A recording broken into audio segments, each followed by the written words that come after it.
Bisita pala tayo galing Bukidnon, si Sir Colex. si Ma'am Rela Fernandez. Yan mga katambayan, galing Bukidnon pa po yan. May napili na sila dito ng mga Rhode Island. So yung bigay po natin sa mga babae tag 1,000 per head.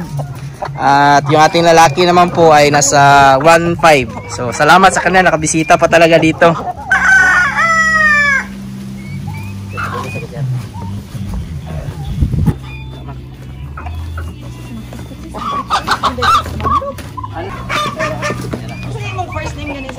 Yan, ma'am.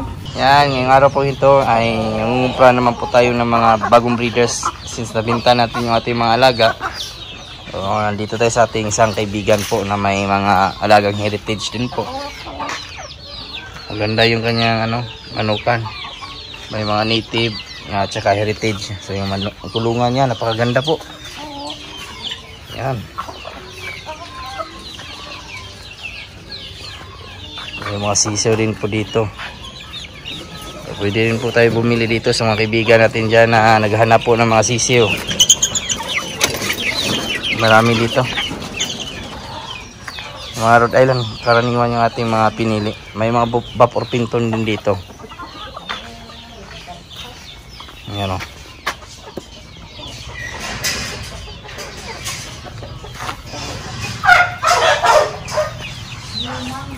So, at ating pagbili nito mga katambayan nasa 350 per kilo. Basta mga ganito 350 to 400 per kilo. Mga Rhode Island red po. So, yan, napakaganda po, napakalaki ng area. At meron pa nga dito sa likuran. Yan. So, napakalaki ng area po. So, dati napakarami daw dito. So ngayon konti na lang. Napakalawak ng area. At napakaganda kasi may mga puno ng nyug. Hindi po basta-basta naiinitan. So may mga Rhode Island red rin po dito. Yung iba cross na po. Wow, napakaganda. Kung meron lang sana tayo na ganito kalaki na area katambayan, sigurado ay dadami yung ating mga manok. Ganito yung ating setup. Napakalamig po. So pag may mga ganitong area po kayo na nagpaplano kayo mag-alaga ng manok, tamang-tama po talaga, nakabako din po ng pader na kasimento. Napakaganda. So, yan. May Orpington dito na mga breeders yung inahin niya. Inahin nung una nating nakita. Mga last time ka, mga pilang naabot dari last time ka, pinakadaghan? 100 plus? Umabot ang 100 plus? 100 plus ito. So yan, mga ilang taon nga tayo nag-alaga yan ng manok? Wala pang taon, July man no? Mag isang taon sa July. Mag isang taon pa sa July. So yan mga katambayan, no? Dari lang sila naka-range kaya, no? Dari lang sila naka-range? Dari lang ginagawa. So dito lang mga katambayan. Yung iba mga hulo man ni kano. Ano mga pangkarne. May nagalimlim din pala dito kano. Oo. 2-4 yata. So napakaganda na kulungan. Kayo lang gumawa ng kulungan kaya? Oo. So yan mga katambayan. Yung napili natin yung mga breeders talaga. Yung mga sisiw niya katambayan. Loh, kabuhi. Kabuhi yung iba. Hindi parang kakain to.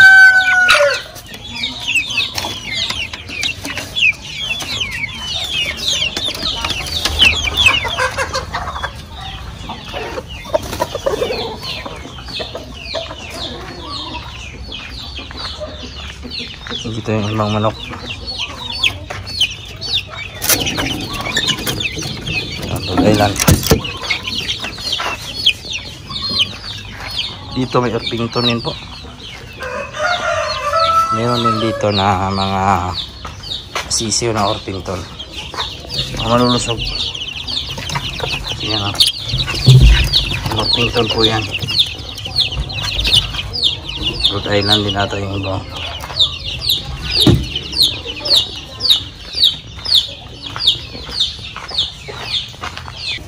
Ito na yung ating mga bagong biling breeders. Ayan. Silabasan niyo sila katambayan.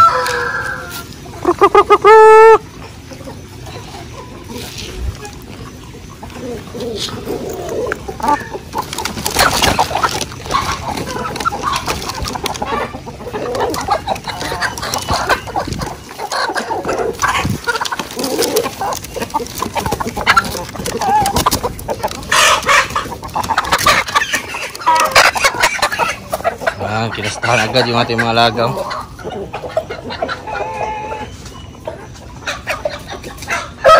Pagdating natin galing Malibalay City po katambayan, pangit yung panahon, biglang umulan. So yung gagawin po natin sa mga bagong isang sisiyo ay yan, papainumin po natin ng Panamux Forte po, pang depensa lang po nila. So may mga malalaki po dito kasi may mga naiwan po. Ayan o. So yung ating mga bagong pisang sisiyo, kailangan po nila ng pangdepensa ngayon. Mahirap na po na makapitan po sila ng sakit, sipon. Papainom po tayo. Napakadumi po ng ating kanina, flooring. So kailangan po natin palitan. Ganun po ang pag-maintain po sa kanakalusugan. Isa rin po importante yung kalinisan sa ating manukan, sa ating kulungan, sa mga sisiyo. So yan. Ito na po halos lahat yung nakuha po natin ng mga Rhode Island Red katambayan. At kung nung nakasagsagan po ng mga heritage po, yung una po talagang labas, yung mga Rhode Island Red po na mga inahin, tandang, yung per kilo po nito na mga quality, mga bagong itlog ay nasa 500 per kilo. So ngayon po nakakuha po tayo ng mga Rhode Island Red po na mga bata pa po, kakaumpisa pa lang mangitlog, ay nasa 400 per kilo. So yun nga lang, since marami yung ating kinuha, naka-discount po tayo ng nasa 350 per kilo. So ganun lang po ang pagpresyo po. Yung ating pagbili naman po, nasa 400 per kilo o 350, ay kahit papano po ay kumita din po tayo. So kung ilagay po natin nasa 2 kilos po yung minimum, nasa 800 kung tag 400 per kilo. Kung ibibenta po natin, nasa 1,000 to 1,200. So kahit pa paano po may kita po tayo. Hindi naman po maibebenta natin agad yan. Umabot pa po yan ng 1 linggo, 2 linggo. Kaya sakto lang din po yung nasa 300 to 400 yung bawat per head ng ating mga manok.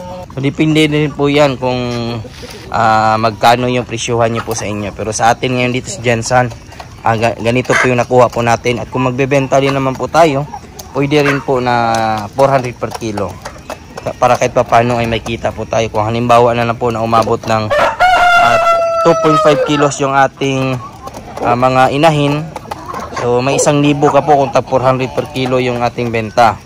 So depende din po yan kasi kung maramihan yung kukunin. Nakaka-discount ka talaga sa akin o kahit sa ibang nag-alaga ng manok.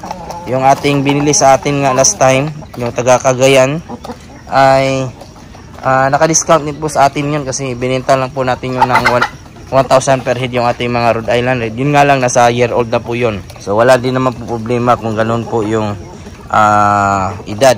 Kahit nga yan mga katambayan o na nakakalbo yung kanyang likuran, ay ano po yan, sa overcasta po yan dito. Napakarami po kasing tandang dati. So yung ating mga inahin, kumbaga kinakasta na marami po. So nakakaawa din po, kaya kung marami yung ating tandang, lagi pong tatandaan na babawasan po natin o bawasan po natin sila. 1:5 lang po yung ratio ng ating tandang para hindi po magka-problema yung ating mga inahin. Kasi pag nagataon, ma-stress po yan sila, matatagalan po yan mangitlog o baka humina yung pangingitlog po nila. So ganun yung ating diskarte. So yan, kung halimbawa naman po bibilin sa atin yung ating mga alaga, yun nga, binibenta ko po ng 1,200 per head. Pag mga ganito na po kaganda yung ating mga manok. Kung maramihan, baka maka-discount pa po sa atin. Ganun lang naman po tayo dito sa ating manukan. Di-discount po tayo kung halimbawa marami yung kukunin sa atin. So yan yung kagandahan sa ating mga alaga ngayon na ating kinukuha. Yung ating binibili din naman po ay yung mga silabol po na mga hinahanap po sa atin. Gaya po ng number 1 po at number 2 na manok. Yung ating Decal Brown at saka yung ating Rhode Island Red. Yan. So yan na po yung kaganapan ngayong araw mga katambayan, at nagpapasalamat po pala tayo sa mga kaibigan po natin dyan na napadaan. At sana po ay consider nyo po na i-subscribe, follow at i-like yung ating channel. Napakalaking tulong po yan. Kung may mga katanungan naman po kayo, ilagay yun lang po sa comment section at ating sasagutin, at huwag kalimutan i-click yung notification bell para sa mga susunod na videos. Bago muna tayo magpaalam, shoutout muna natin yung ating kaibigan dyan na si Happy Phil Vlog. At sa mga kaibigan natin dyan na napanood, shoutout po sa inyong lahat. Sa mga hindi ko naman po na shoutout, isa-shoutout ko lang kayo sa susunod. Maraming salamat. God bless. Ingat po kayo palagi. Bye-bye!